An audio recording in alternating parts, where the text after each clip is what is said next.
Rádio Wow.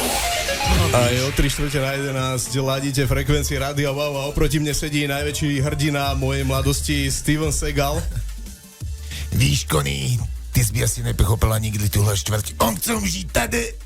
Tenhle človek chce umřít tady. No ale nie, poďme na to normálne seriózne, naozaj je tu niekto o mnoho lepší, Fučo a.k.a. Mariňák a.k.a. hejterská ryba. Ja neviem, či som ešte na niečo zabudol. Sibierský čierny tiger. Asi temné keci, najviac teraz. Áno, tak stand-upy, jasné, robíš takéto veci. Čo ťa najviac náplňa z týchto všetkých tvojich aktivít? Čo ma najviac náplňa? No všetko spája jedna spoločná vec a to je humor. Robím humor. Toto ťa náplňa, tak niekoho náplňa, ja neviem, Pavel Rochniak do komúrky, takže... To náplňa možno Mikloško zvar, alebo takéto veci. Toto je ešte ten lepší prípad. Akože politiku a anál nerobím. Hneď asociácia Mário Toráč, toho imituješ výborne. Áno, to má veľmi rád. Aj môžeš dať. Dáme trošku aj z neho, Ježišmaria, ty si taký pekný a vieš prečo, lebo si z Bánoviec. To sú pekní ľudia. Ja sa normálne začína červenať a váham, či neodídem ešte, kým je čas na parádu, no, tak toto ide s tebou, no a posluchači prichádzajú oveľa, že nemôžu vidieť aj to vizuálne stvárnenie, to je na Oscara, aj na 3 by som povedal. Oni už nedošli moc ináč, tak to akože som pekný, ale nej som úplne... Ja myslím ten herecký talent, ja by som si nedovolil ti líchotiť. Kedy si vlastne objavil tento svoj dar? Ešte ja to tak cítim celé a keď sa nad tým ľudia zamyslia, čo robím, tak to je taká satíra vlastne na celú túto dobu a na všetko. Ja som bol vždycky punkáč, vždycky som si išiel punk rock a proste toto je tak proti systému všetko. Mám rád dobrých ľudí a mám rád humor a taký som sa narodil a tak to dávam od srdca. To není hrané vôbec. A už si s tým začal aj, čo ja na základnej si imitoval učiteľku alebo takéto veci? Ja som s tým začal, už v pôrodnici som s tým začal. Už som bol také dieťa. Jasné. Ja som od malička proste išiel.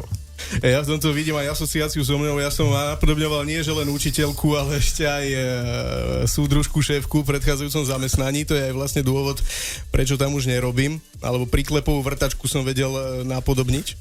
A ty využívaš tiež takto v bežnom živote svoje schopnosti? No ešte to je ťažké, lebo keď robíš humor a keď robíš vlastne to, čo ja, tie stand-upy a tak ty musíš vnímať úplne celé okolie, úplne všetko. Ja si idem kúpiť rožok do obchodu a nemám úplne predavačky, keď ti spadne minca, úplne všetko musíš vnímať, nedúpe hlava na 200%. A už si niekedy skúsil, čo viem, policajti ťa zastavia, že dáš ten romantický kukúč každé oko inde? A tak ja robím s policajtami, takže je to v pohode. Aj my máme s policajtami veľmi dobré vzťahy, aj sme im mali niečo zahrať, neviem, síce nepovedali nám nejaký konkrétny typ, ale niečo pekné im tam dáme, napríklad, že žijeme len raz. No ale hlavný dôvod, prečo som ťa tu pozval, tak to je to, že sa vyjadríš ku kauze Námatovič. To sme dnes aj hovorili v správach, to je normálne seriózna vec, bolo to aj v jedných nemenovaných novinách, takže v tejto téme budeme pokračovať už o chvíľu. Mojím hosťom je Mariňák, alebo tiež známy ako Fučo, tak určite počúvajte. A v okrese Bánovce nad Bebravou Čierny. Jazdíte bezpečne s Rádiom Wow. Vaše informácie z ciest volajte na bezplatnú linku Zelené vlny 0800 900 800. Toto si nemusel. Autográč. www.autográc.sk. Ja som si všimol, ja neviem, ako to nazvať. Konec toto. Poďme normálne sa vážne, o tebe sa píše v serióznych periodikách v súvislosti s kauzou Námatovič. Seriózne som tomu vyťal, no. Čo ťa inšpirovalo k takémuto kroku? Čo ma inšpirovalo? No ja si myslím, že dneska je taká doba, každý je uponáhlaný, nevšíma si tie veci, čo sú pre ňo cenné, každý rieši úplne nepodstatné veci, na Facebooku sa hádajú ľudia a riešia témy a samé vražia, neviem, nejakých islamistov a neviem čo všetko a všetci zabudli na ten humor a taká láska sa vytratila, tak som si myslel, že ku koncu roka tom trebalo trošku vyťať a netreba zabudnúť tých fanúšikov, čo mám a tie videá vlastne robím pre nich. Že... Ty si unikát v tom, že človek čaká, neviem, že zhejtuješ Vianoce a ty dáš úplne niečo iné. Stalo sa ti, že niekedy ťa kontaktovali tí, ktorí boli tebou nejako zosmiešnení? No jasné, že sa mi stalo. Ako jediný, kto to zobral normálne a fakt jediný, pre ktorým musím povedať, že klobúk dolu bol Boris Kolár. Ako tento zobral fakt super. No, ten s motýlikom na Ako vecku. fakt super to zobral. Tam musím povedať, že je v pohode. Ja som si práve že myslel, že s ním trošku bol problém, že tam ťa asi už nepozvu. Ne, práve, že ten jediný to zobral normálne. A možno A to ostatní čo mi povedia, tak sa pýtam, vieš. Akože je pár ľudí, z ktorých si nemôžem robiť srandu, ale oni medzi nich nepatria, si myslím. No, ja som si myslel, že... Teda on je taký dosť cez kšefty, tak on asi vie, že je to aj pre ňoho vlastne promo. Pozor, nikoho som neurazil, áno, v tých videách, to je ďalšia vec. Ten humor je taký, že nikoho neurazím. A okrem toho ani tam nie je nikto jasne pomenovaný a keď sa niekto v tom nájde, tak to je už v podstate jeho problém, dá sa povedať. Jasné, je to pre ľudí. A ja ešte veľkú myšlienku poviem, že ty vlastne bojuješ proti diktatúre, vieš, ako keby niekto chcel nejakým spôsobom, ja neviem, si budovať kult osobnosti, tak ty ho zosmiešniť a plače doma do vankúša. Áno, pretože ja som dieťa lásky a proste mám rád ľudí dobrých a to je o tom celé. Teraz si dal takým hrušným hlasom, opäť využijeme tvoj talent Rocky Balboa. Ty chceš po mne, aby som tu niekoho daboval, sakra! Ja som si bol teraz ráno zabehať, tak toto muselo byť, že som presne tento pocit som mal. Adrian! Ja som tu ešte pár minút dozadu behal v trenkách a v tielku, ale som si povedal, že príde teda vzácny host, musím sa dať trošku do gala. Oceňuješ? Jasné, ináč pekné Vianoce, namiesto snehu mla, to je dosť pohode, také netypické, ale... No ja som aj, neviem, či to môžem zverejniť, keď som ti volal, že kde si a trošku si to tak dokumentoval, že neviem, kde som. Ja som povedal, že v mle. Ale tak boli tam aj iné slova, Musíme zase nechať trošku priestor vážnym témam, dáme si prehľad správ a potom pokračujeme. Počúvate Rádio Wow. No a my pokračujeme v rozhovore, stále je tu s nami Fučo alebo Mariňák a my sme spomínali teda, že Rocky Balboa, toho si dal zase na výbornú. A ty aj robíš box alebo takéto niečo, že? No robil som teraz už na to, samozrejme nemám čas, robil som Thai box. Aj pár zápasov som dal za Hanuman, stále chodím do Hanumanu trénovať, ale už vieš, ako nemôžem stíhať všetko. No a ja trošku boxujem, môžeme potom niekoho urúbať po vysielaní. Až ma počkáš, nie je problém. To nemusíme si myslím. Sú Vianoce, potom na Silvestra. Tam sa to hodí, treba. Tam sa to stratí, si myslím aj. To si aj nikto nevšimne, to môžeme aj ručný granát hodiť a nikto nebude ani vedieť. Ty si blázon. A to mi povieš ty. Toto je koniec. Koniec. Chceli sme dôležitú tému rozoberať, vyjadri sa k téme Námatovič, môžeš aj jeho slovníkom a jeho štýlom. Ty si myslíš tých 50 miliónov kvôli pondia tej kompe? Vieš čo? No smial som sa z toho celého, pretože celý ten prejav bol taký komický, samozrejme tomu vyťal, akože za toto uznávam. Je to síce tiež podľa mňa je taký istý ako všetci ostatní, ale aspoň akože povedal pravdu. Ale samozrejme tá situácia mi bola tak komická, že toto som nemohol nechať tak, veľa ľudí to zdieľalo a musel som si to spraviť srandu. A keď si hovorí, že on je od obyčajných ľudí, tak obyčajní ľudia by si mali zo seba nechať, že zo seba robiť srandu, ne? To je jednoznačne, z jeho strany zatiaľ žiadna reakcia? Z jeho strany zatiaľ žiadna reakcia, ale podľa mňa to není nejak akože Boris. On podľa mňa je jeden z nich. Boris není politik. Ale vieš čo, treba zase povedať, že opäť to zdôrazníme, že nič uražlivé tam nezaznelo. Nič, jasné, samozrejme. Vždycky som na hrane, ale viem veľmi dobre, čo robím.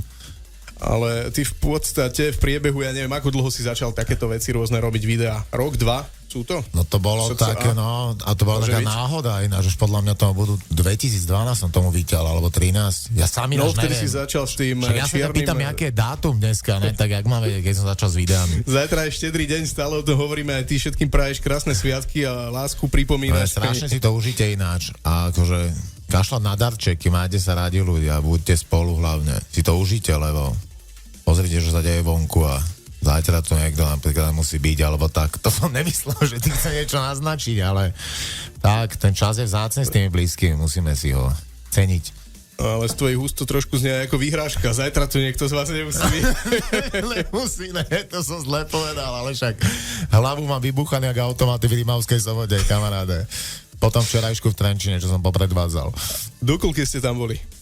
asi do 11:30 a super ľudia v Trenčine. Ja som sem vlastne došiel aj odrodiť syna. No ne, ja akože s touto postavou, normálne žena došla do Trenčína, sme došli odrodiť syna tuto, takže bolo super vystupovať v jeho rodnom meste. To sú takí dobrí ľudia. Ja som si myslel, že robíš aj ginekologa popri všetkých Nedáš aktivitách. báb, čo? Ja som multitalent. A ozaj, čo si ty robil, kým si normálne robil, kým si sa, neviem, teraz sa už asi živíš... Žongloval som s rumbagulami a tak na predmestí Berlína. A tvoja spolupráca s políciou je na akej úrovni? Akože na dobre, no však všetci vedia, čo robím. Si behám v takom autičku a po diaľnici v takej karavele a tak. Veci. A odkedy si takto na scéne, môžeme povedať, tak si zaznamenal aj nejaký zvýšený záujem zo strany žien? No akože určite to ako k tomu patrí, ale není to nejaké práve, že mňa sa babi boja a všetky vedia, že som ženatý, takže je to v pohode.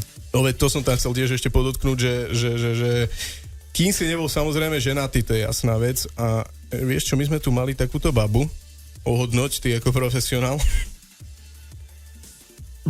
Pohode. To mi zatiaľ stačí, určite budeme pokračovať v rozhovore, máme tu Mariňáka Fuča, inak vlastné meno Mareka, ak máte na neho nejaké otázky, tak kľudne napíšte na náš Facebook, alebo môžete aj SMS-kou na číslo 7005 v tvare wow medzera text. Keď to budeme mať cez 1 000 000 videní, tak sa vyzlečieme, ne?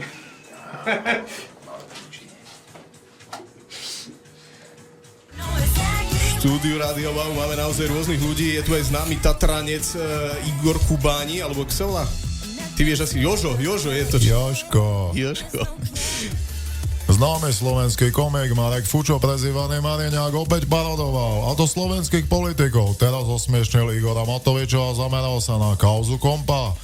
Práve pri tejto kauze, pri odvolávaní ministra životného prostredia Petra Žigu predviedol Matovič emotívny prejav v parlamente. Toto ste celí vy. Toto je váš sociálny štát.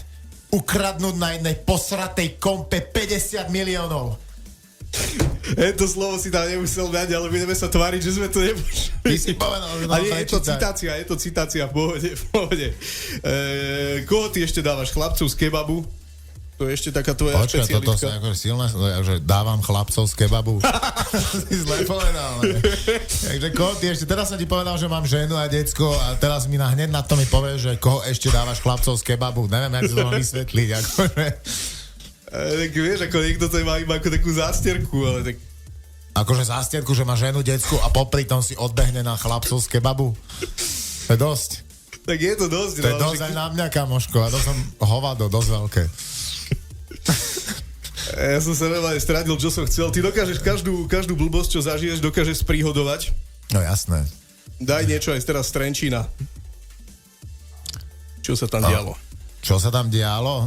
Akože to je morbidné, toto nemôžem povedať do rádia, to bol dosť blbý vtip, čo som povedal hneď na začiatku, akože ľudia sa smiali, ale nebolo špatné, keď som povedal, že nám zomrel kamoš, on bol homosexuál, ale tiež bol jeden taký z nás, on by bol tiež rád, keby sme si robili srandu, on by tiež, akože keby som na to zomrel, alebo čo, robil si zo mňa srandu, tak tiež by som to pochopil tam hore, takže on to tiež pochopí.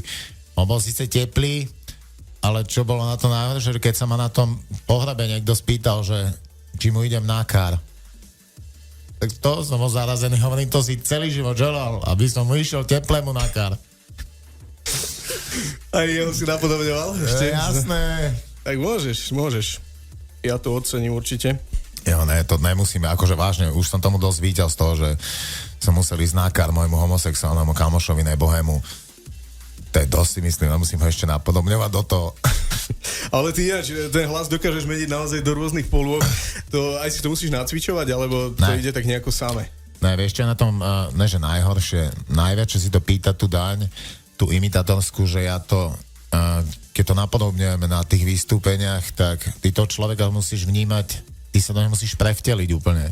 Ty sa na neho musíš pozerať každý jeden detail, musíš byť citlivý, človek musí to cítiť z neho, ako sa hýbe, čo ako práve premýšľa asi, čo, jak si ten človek ide. A keď niekoho napodobňujem, tak musím byť on.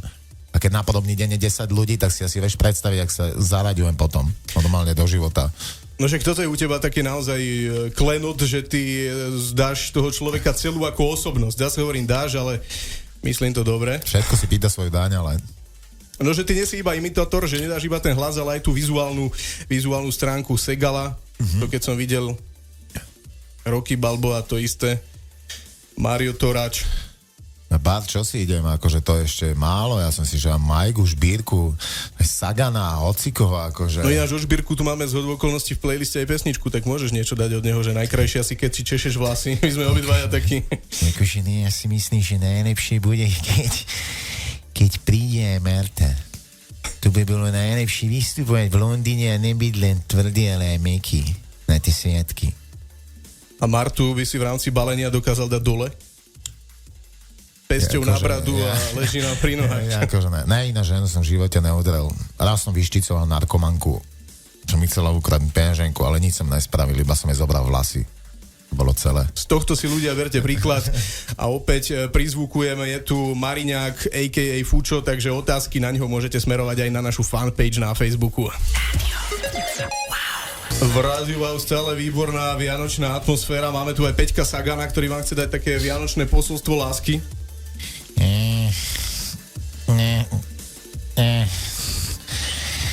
Ľudia, zmente svet. Celý zmente, dobre? Dobre, opäť to daj ako Marek, Fučo, Mariňák, alebo aj teda Rybka, naša obľúbená všetkých. Takže čo sa chystá? Čo sa chystá na zajtra? To, čo si hovoril mimo éteru, tak aj teraz trošku to môžeme odpromovať. Takže na zajtra ešte chystám veľké prekvapenie, bude sa to týkať vlastne sviatkov a akože bude to, nemôžem povedať, že bomba s týmto výzorom mojím, to tak blbosť nie, hlavne teraz, keď to tak srší všade, ale akože fakt bude to bomba. Bude to super. Chystám veľkú vec, jednu na zajtra na večer, čo pôjde internetom a myslím si, že to bude mať veľký úspech, ale nebudem tam v normálnej podobe, budem tam v kreslenej podobe, ale myslím si, že veľmi dobré. Takže oplatí sa sledovať YouTube, sledovať možno aj na Facebooku. Lokal TV hlavne tam. Lokal TV. Dobre teda, dobre. A ešte som sa ťa chcel spýtať, keď už ťa tu máme. Môžeš dávať podobne. Čo máš najnovšie nacvičené z týchto osobností z nášho showbiznisu? Fúha. Neviem, ja to vnímam a akože čo pripravujem za videa. Vieš, sú takí komici, čo by najradšej mi niečo ukradli alebo tak, lebo mnohí z nich ma nemajú radi. Úspech je niečo, čo ti nikto nezabudne, takže ani nikto za to nepochváli, takže pripravujem si nejaké veci a nechcem menovať konkrétne, kto to je, ale si budú vedieť, neboj sa. Ale nechcem, aby ma bol plný internet a nechcem, aby boli ľudia v ňom prebažení, preto to neplieskam jedno za druhou. Chcel som spríjemniť koniec roka, dal som Borisa, dal som na Matoviča a ešte bum, pleskem sa v kreslenej podobe a trošku tomu vytnem, nech máte všetci pekné sviatky a nech je všade sranda a potom si na chvíľku pauzu, lebo samému mu odchádza hlava a vieš, ja si kúpim kinderko a neviem pochopiť z neho návod, ja už som fakt vytriskaný. Kone. Zase som stratil nič, že čo sme to spomínali. Hovorili sme, už viem, že či sa stretávaš od bežných ľudí aj s takými nejakými nenávistnými reakciami za to, že, ja neviem, niekoho zosmiešňuješ. Jasné, samozrejme, akože ja to chápem, keď niekto napíše, že je to trápne, alebo mi to nesedí. Aj keď si myslím, že dospelí ľudia by na seba nemali takto upozorňovať na Facebooku. Keď je to trápne, tak to nepozerám. No, ja tiež napríklad ti to takto vysvetlím. Idem po ulici, alebo som v podniku a je kopec ľudí, ktorí by som najradšej nakopal do hlavy. Len za to, jak vyzerajú. Len za to, že sa mi neľúbia. Len preto, že sú hrozne ne na tom, ale buchnem si do nich, nekopnem, nechám im žiť. Žia nechaj žiť. Ja nechám tak a nič im nerobím, takisto by som nepísal hejty ani nič, ale na také reakcie už, že keď sú, že píp, že nadávky, áno, tak na to reagujem, áno, to už píšem, kde si, ale už mi neodpisujú potom, áno. Už napíšem, kde si, tak na to už nemá. Na to už neodpíše. Bolo to aj niekedy na takej úrovni, že by sa ti niekto vyhrážal, alebo niečo také? Ale tak všetci vedia, ak to je so mnou, na čo by sa mi vyhrážali, však čo by tým akože dokázali, neviem. Skrátka, treba brať všetko s humorom, nie je všetko vážne. Ja si tiež myslím. Ja mám to dosť za sebou, takže viem, čo treba brať s humorom a čo ne. A nebudem mi to hovoriť nejaký tlk na Facebooku, v nejakých froté ponožkách, čo mu tam žena miesto namiesi a malý sa mu tam hrá s vibrátorom, rozumieš ma? No, niekto za každú blbosť je skrátka urazený. Ja som veľmi rád, že si tu dnes bol. Ja viem, že sa už ponáhľaš zase na nejaké vystúpenie. Veľmi si to vážim. Naozaj z neho si berte príklad aj tuto všetci, čo sa tvárite ako hviezdy. Ja som Marekovi napísal, on mi odpísal do pár minút bez problémov. Prišiel Zostal dokonca kvôli tomu v Trenčíne, len aby bol s nami v rádiu, takže klobúk dole. Všetky zdravím pekné a teda šťastné a veselé, sorry, vytriskaný som. Dobre, som veľmi rád, že si tu bol, ešte raz ti ďakujem a Díky moc, snáď čoskoro niekedy zase. Dovidenia. Hoci kedy, čaute.